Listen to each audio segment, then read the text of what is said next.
पाहताय चौफेर महाराष्ट्र या बुलेटिन मध्ये तुम्हा सगळ्यांचं स्वागत। बुलेटिनच्या सुरुवातीला आजची मोठी बातमी, कारण वादग्रस्त वक्तव्यांच्या मालिकेमुळे वादाच्या केंद्रस्थानी असलेल्या गोपीचंद पडळकर यांचे थेट आता मुख्यमंत्र्यांनीच कान टोचलेत। शरद पवार यांच्या गटाचे प्रदेशाध्यक्ष जयंत पाटील यांच्या विरोधामध्ये पडळकरांनी अत्यंत खालच्या शब्दामध्ये टीका केली होती आणि यानंतर पक्षाचे अध्यक्ष शरद पवारांनी थेट मुख्यमंत्र्यांना फोन केला।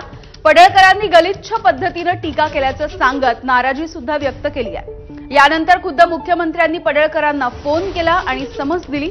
अशा पद्धतीची वक्तव्य टाळण्याच्या सूचना मुख्यमंत्र्यांनी दिल्यात। त्यामुळे आधी हेकेखोरीची भाषा करणारे पडळकर हे मुख्यमंत्र्यांच्या फोनच्या नंतर नरमलेले दिसतायत। मुख्यमंत्र्यांच्या सूचनांचं पालन करणार असंही सांगतायत। मात्र केलेल्या आक्षेपार्ह वक्तव्याविषयी आता पडळकर माफी मागणार का, हा खरा प्रश्न आहे।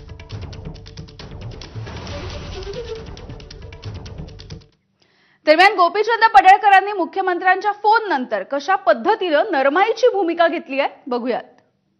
माणसं पाठवली कशासाठी? गोपीचंद पडळकरनं कुठल्या व्यापाऱ्याकडून वर्गणी घेतली का? अरे जयंत पाटला, तुझ्यासारखा भिकारी अवलाद गोपीचंद पडळकरची नाही। माझ्या ती धमक आहे कार्यक्रम करायची, तुझ्यासारखी ती अवलाद नाही। तू राजाराम पाटलानं काढलेली अवलाद मला अजिबात वाटत नाही। काहीतरी गडबड असणार आहे। राज्याचे मुख्यमंत्री माननीय देवाभाऊंचा मला फोन आला होता आणि या संदर्भामध्ये अशी वक्तव्य करू नका अशा पद्धतीची सूचना मला माननीय मुख्यमंत्री महोदयांनी दिलेली आहे।